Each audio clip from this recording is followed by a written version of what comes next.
እግዚአብሔር አስቀድሞ ያውቃል ወይ? አዎ ያውቃል።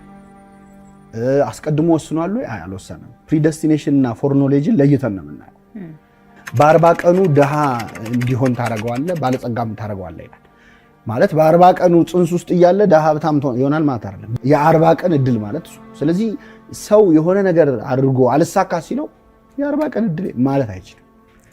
ምክንያቱም ሰው ሆኖ የተፈጠረ እለት ነው ያበቃው። አሁን ይሄ ተወስኖ ነው ሊባል አይችልም። ልክ እንደዛ ግን ሱሳይድ የግድ እኮ መርዝ መጠጣት ብቻ ላይሆን ይችላል። አቤል ቃየልን ገደለው፣ ወጣት ነው። አሁን ወጣት ሲሞት ዘመኑ ወጣት የሚሞትበት ነው፣ ክፉ ዘመን እንላለን። የመጀመሪያው ሟች ወጣት ነው። እግዚአብሔር ያለበት አምላካዊ ሲጀመር ከታይም ውጪ ነው። እግዚአብሔር እኛ ታይም የምንለው ላይን ውስጥ ውጪ ነው ያለው። ስለዚህ ሁሉም አሁን እንደሆነ ነው። ትናንትም ነገም ዛሬም የሚባለው በሱ ዘንድ አሁን ነው።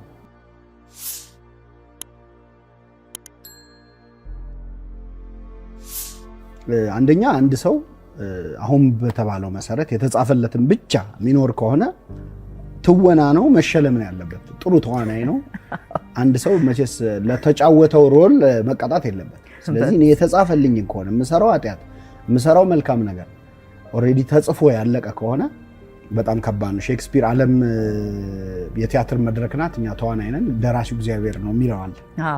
ግን ትክክል አይደለም። ቲዮሎጂካሊ በጣም ሮንግ ነው። ከሆነ ቅድም እንዳልኩሽ መሸለም ነው ያለበት እንጂ ሰው መኮነን የለበት። ግን ያው ብዙ ጊዜ የተጻፈልንን ነው የምንኖረው። እንደውም በሀገራችን በጣም የብዙ ሰው አፍ ላይ የማይጠፋ አገላለጽ የ40 ቀን እድል የ40 ቀን እድሌ ነው ይባላል አይደል?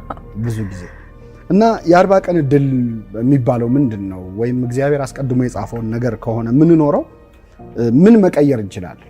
ወደ ሞት ርዕሰ ጉዳይ ደግሞ ስናመጣው አንድ ሰው የሚሞትበት ቀን የተወሰነ በቃ በዚህ ቀን ይሞት ተብሎ ያለቀለት ነገር ከሆነ ለምንድን ነው በየሕክምናው የሚለፋው? አንድን ሰው ትሪት ለማድረግ ለመርዳት የሚሞከርበት ምክንያት ምንድን ነው? ልፋቱ ምንድን ነው? ዞሮ ያለቀለት ጉዳይ ከሆነ ስለዚህ አብዛኞቹ ህይወትን ለማስቀጠል የሚደረጉ ትግሎች በሙሉ ትርጉም አልባ ይሆናሉ። ህይወትን የተሻለ ለማድረግ የተሳካ ህይወት ለመኖር የተሳካ ኑሮ ለመኖር ተማሪው ትምህርቱን፣ ሰራተኛ ስራውን የሚሰራው ኦልሬዲ የተጻፈለት ነገር የማይቀየር ከሆነ በጣም አስቸጋሪ ነው የሚሆነው። በጣም ባጭሩ ለመግለጽ የተጻፈልንን ነው የምንኖረው የሚል ትምህርት በክርስትናው ዓለም ወይም በቤተክርስቲያን በተለይ በኦርቶዶክስ ቤተክርስቲያን አስተምሮ የለም።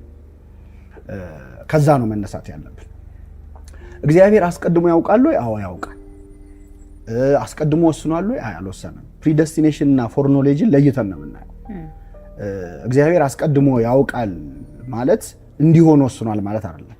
የሚያውቀው ስለወሰነ ሳይሆን የሚሆነው ያወቀው ስለሚሆን ነው። ለምሳሌ አሁን አንድ ሐኪም የዛሬ ወር አንድ በሽተኛ ይሞታል ቢል እንደተባለው በወሩ ቢሞት አንተ ገደልከው አይባልም። እንደውም የሐኪሙ እውቀት በጣም ይደነቃል አይደል? በቃ በተናገረው ቀን እኮ ሞተ ያሰኛል።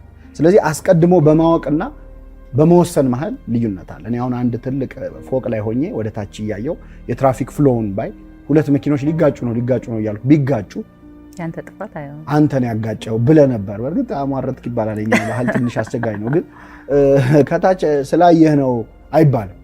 ያለሁበት ከፍ ያለ ቦታ የመኪኖቹን ቀጣይ እንትን ለማየት እድል ሰጠኝ። እግዚአብሔር ያለበት አምላካዊ ሲጀመር ከታይም ውጪ ነው። እግዚአብሔር እኛ ታይም የምንለው ላይን ውስጥ ውጪ ነው ያለው። ስለዚህ ሁሉም አሁን እንደሆነ ነው። ትናንትም ነገም ዛሬም የሚባለው በሱ ዘንድ አሁን ነው። ስለዚህ የሱ የሚሆነውን የማየት የማወቅን ጉዳይ ከመወሰን ጋር ልክ አሁን እኔ ያየሁት ፊልም ለምሳሌ የሆነ ፊልም እየታየ ቀድሜ ያየሁት ነው ልበልሽ፣ አንቺ አላየሽው። ይሄ ፊልም እንደዚህ ነው የሚሆነው ስል ቢሆን አንተ ስላልክ ነው የሚሆነው አይባልም። ቀድሞ የማየቴ ነገር ነውና ማወቅንና መወሰንን ለይተን ነው አንደኛው። ከዛ ውጪ ምድር ላይ የሚሆኑት ነገሮች ለምሳሌ 40 ቀን እድል ይባላል አይደል?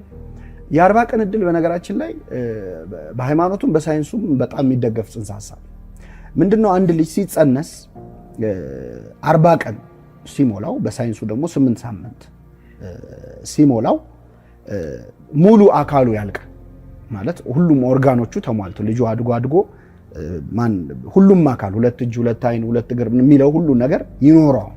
ከዛ በኋላ ሳይዙ ነው እንጂ የጨመረ የሚመጣው ጨርሷል ማለት ነው። የልጁ ተስዕሎተ መልክ ይባላል በግዕዙ። እግዚአብሔር መልኩን ሳለው ቀረጸው አካሉን ማለት ነው። መልክ የሚባሉት እያንዳንዱ አካላት ነው። መልካ እንደዚህ እንላለን፣ እያንዳንዱ አካል ማለት ነው። እና ተስዕሎተ መልክ ወይም አይኑን እጁን እግሩን ሰጠው። ያ 40 ቀን ሞላው ማለት ነው። ስለዚህ ሙሉ ሰው ሆነ። እድሉ የዛን ቀን ነው የተወሰነው ማለት በዛ በተሰጠው አካል የሚያደርገው ነገር የሱ እጅ ላይ ያለ ነገር። ስለዚህ ምን ይላል አሁን በዚህ በጾሙ በደብረ ዘይት ቀን የሚቀደስ ቅዳሴ ቅዱስ አትናቴዎስ የሚባል የደረሰዋል። በ40 ቀኑ ድሃ እንዲሆን ታረገዋለህ፣ ባለጸጋም ታረገዋለህ ይላል። ማለት በ40 ቀኑ ጽንስ ውስጥ እያለ ድሃ ሀብታም ይሆናል ማለት አይደለም። ድሃም ሀብታም ሊሆን የሚችልበትን ሙሉ አካል ሰጠው ማለት ነው። ከዛ የዛ ሰው ውሳኔ ነው። የዛ ሰው ውሳኔ ነው የ40 ቀን እድል ማለት እሱ። ስለዚህ ሰው የሆነ ነገር አድርጎ አልሳካ ሲለው የ40 ቀን እድል ማለት አይችልም።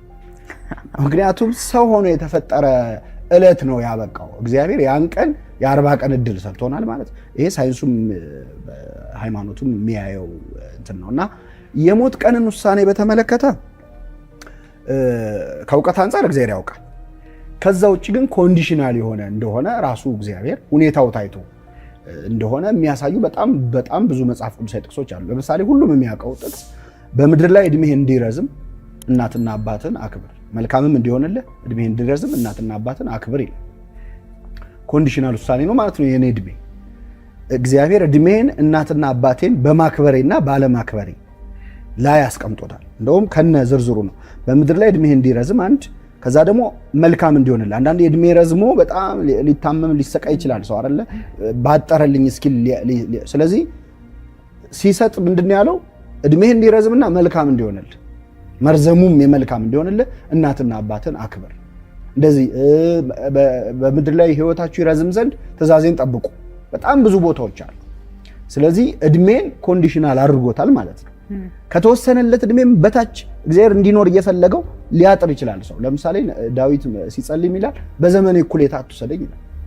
በእድሜ እኩሌታ አትውሰደኝ ማለት አንተ እንድኖር ያሰብከው አለ፣ ግን በእኔ ምክንያት አታቋርጠው ይላል። እና አንዳንዴ ሰው በራሱ ምክንያት ሊያሳጥረው ይችላል እስከ ሱሳይድ እስከማድረግ ድረስ ማለት ነው። ሱሳይድ ማድረግ ለጊዜያዊ ችግር ዘላቂ መፍትሄ ነው፣ ራስን ማጥፋት ማለት ነው። አሁን ይሄ ተወስኖ ነው ሊባል አይችልም። ልክ እንደዛ ግን ሱሳይድ የግድ መርዝ መጠጣት ብቻ ላይሆን ይችላል። አንድ ሰው በሱስም ግራጁዋል የሆነ ሱሳይድ አለ ማለት ቀስ ብሎ ራሱን እየጎዳ የሚመጣበት ሊሆን ይችላል። ስለዚህ እነዚህን የሞት ቀንን ክፍት ነው ያደረገው እግዚአብሔር ነው። ሊረዝም ይችላል፣ ሊያጥር ይችላል እንጂ ያቺ ቀን ምን ብለዋለች? በጣም ደስ የሚል ቃል ወንድሟ ሞቶ ጌታ ሆይ አንተ በዚህ ኖረ ቢሆን ወንድሜ ባልሞተ ነበረ ብለዋለች ለክርስቶስ። በእርግጥ ክርስቶስ በዚህ ኖረ አይባል፣ እሱ በሁሉ የሞላ አምላክ ነው። ግን አንዳንዴ እንዲህ ተደርጎ ቢሆን ኖሮ እንዲያርጌ ቢሆን ኖሮ ብሎ ሰው ይጸጸታል፣ በጣም ይጎዳል፣ ይሰበራል። የተወሰነ ነው ሲባል የሚጽናናም ሰው አለ። በከፊላው እግዚአብሔር ሲጀመር እግዚአብሔር ይገድላል እግዚአብሔር ያድናል ብላለች ሐና የምትባል ነብይት ስትጸልይ። መግደልም ማዳንም የሱ ስልጣን ነው፣ እሱ እናምናለን። ግን ምድር ላይ በምንቆየው ቆይታ እና ባኗኗራችን ምክንያት የምንኖርበትን ጊዜ ልናረዝመው ልናሳጥረው እንችላለን። በመልካምነትም ሊያጥር ይችላል። በነገራችን ላይ የውሳኔው እግዚአብሔር ስለሆነ ለምሳሌ በክፋትም በመልካምነትም ያጥራል። በክፋት ሲሆን ለምሳሌ ፈርዖንን በጣም ጨካኝ ንጉስ ነው ፈርዖን እና ፈርዖንን በኤርትራ ባህር ያሰጠመ ምሕረቱ ለዘላለም ነውና ይላል ዳዊት ሲጸልይ። እስቲ ባህር ውስጥ ከቶ ምሕረት አለ ወይ? ምንድነው ፈርዖን ቢቆይ ገና ህዝብ ይጨርሳል። ስለዚህ ለዚህ ሰውዬ እድሜው ማጠር የእግዚአብሔር ምሕረት አካል ሆነ። ለአንዳንድ ሰው ደግሞ እንደው መቆየ ስትይ መጽሐፈ ሲራክ ላይ መጽሐፈ ጥበብ ላይ በደንብ ይናገራል። ክፉ ከሚሰራባት ዓለም ቸኩሎ ሄደ ይላል። አንዳንዴ ሰው በጣም ጥሩ ማንነት ኖሮት በጣም በቃ በሰው የተወደደ ሆኖ ምናልባት 1-5 ዓመት ቢጨምር የነበረውን ጥሩ ነገር ሁሉ አበላሽቶ ይሄድ ከሆነ መንገዱን ያውቃልና እግዚአብሔር ወስዶ ይችላል። ክፉ ከሚደረግባት ዓለም ቸኩሎ ሄደ የሚለው ይሄንን ነው። የራሱን ሰዎች ወሰደ ምናምን ሲባል የምትሰሚው ማለት ነውና ደጋግ ሰዎች አይበረክቱም ይባላል። ለምሳሌ ሊበረክትም ይችላል። እነ ማቱሳላ 900 ዓመት የኖሩት ደጋግ ሰዎች ናቸው። ክፉ ሰዎች አረ ማለት በአንድ ቃል ዲፋይል ታደርጊው አትችልም። አቤል ቃየልን ገደለው፣ ወጣት ነው። አሁን ወጣት ሲሞት ዘመኑ ወጣት የሚሞትበት ነው፣ ክፉ ዘመን እንላለን። የመጀመሪያው ሟች ወጣት ነው። ስለዚህ እሱ በየትኛውም እድሜ ሊጠራ ይችላል። እንግዲህ የፈጣሪን አዋቂነት አሁን እኛ በነገራችን ላይ ስለሞት የምናደርገው ዲስከሽን ማለት ምን እንደሆነ ታውቂያለሽ? ሆድ ውስጥ ያሉ ለምሳሌ መንታ ህፃናት ስለዚህ ምድር ቢያወሩ እስቲ እንዴት ነው ወተን ስለማያውቁት ነገር ማለት ነው። እና እንደው ማለት በተጻፉልን እውነታዎች ተመስርተን እንፍጨረጨር ይሆናል እንጂ አብዛኛው በሞት የሚመለስ ጥያቄ አለ። አንድ ብፁዕ ቅዱስ አቡነ ሽኖዳ የሚባሉ የግብጽ ፓትርያርክ አንድ ልጅ ነፍስ ስትወጣ እንዴት ነው ብሎ ጠየቃቸውና አልሞከርኩትማ እና አንዳንዴ ሞክረን የምናውቀው ነገር አለ ማለት ነው። ቅዱስ ጳውሎስም አሁን እውቀት ከፍዬ አውቃለሁ በኋላ ግን እኔ እንደታወቅኩ አውቃለሁ ይላል። የበለጠ ኤክስፒሪየንስ ስታረጊው የሚገባሽ እውነት ያለው በተለይ ሞት ላይ ያም ሆነ ግን እንደዛ